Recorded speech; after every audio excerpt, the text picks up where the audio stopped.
ముద్దు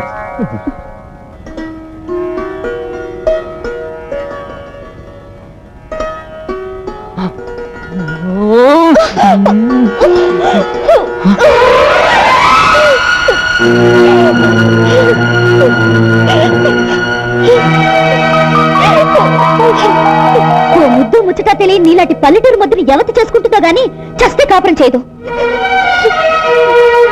అర్థమైంది. ఆ రోజు నా చేత తాళి కట్టించుకుంది నలుగురిలో అల్లరి పాలు కాకూడదని, మీ నాన్న పరువు పోకూడదనే గాని నన్ను ఇష్టపడి మాత్రం కాదు. చదువు సంధ్య లేని పల్లెటూరు బయటనేగా నేను మొగుడుగా పనికిరాంది. సస్తాన్ని నేడిస్తే జాలిపడి తాళి కట్టానే గాని ముట్టుకోవద్దని ఏడిస్తే ముట్టుకునేంత మూర్ఖుడిని కాను.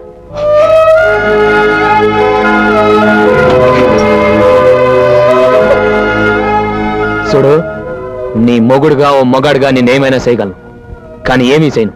ఎందుకో తెలుసా? నేను మనిషిని. మొగుడనే మాటకు అర్థం తెలుసుకొని, ఆ మొగుడు కట్టిన తాళికి విలువ తెలుసుకొని, నీ అంతటి నువ్వు నా దగ్గరకు వచ్చిన రోజే నువ్వు నా భార్య అవుతావు.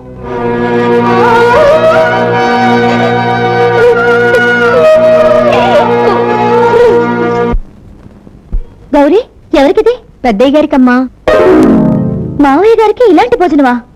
అత్తయ్య గారిని చూసిందంటే నీ ఉద్యోగం ఊడుతుంది. రోజు ఇలాగే పెట్టమని ఆవిడే చెప్పారమ్మా.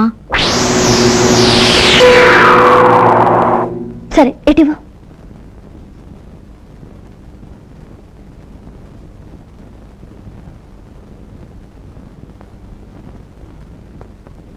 భోంచేయండి మావయ్య.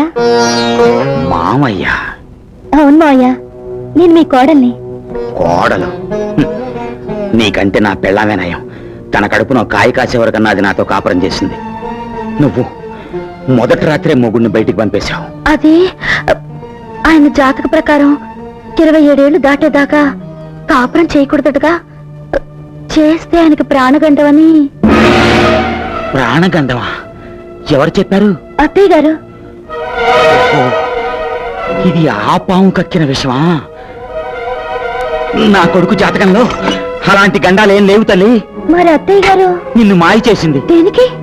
నువ్వు చదువుకుందానివి, నీ దగ్గర తన ఆటలు సాగమని గ్రహించుంటుంది. మీ ఇద్దరిని విడదీసి ఏ తెలివి తక్కువ దాన్నో రెండో కోళ్లగా తెచ్చుకుని ఈ ఆస్తి మొత్తం కాజేయాలని పన్నాగం పన్నుంటుంది. దాని చేతిలో ఆట బొమ్మలా కాకుండా వాణ్ణి మనిషిగా మార్చు తల్లి. అది నాగదేవత కాదు, నాగు పాము అన్న నిజం వాడికి తెలియజేయి. తప్పకుండా. ఆ నాగు పాము కూరలు పీకి దాని పడక మీద నాట్యం చేస్తాను.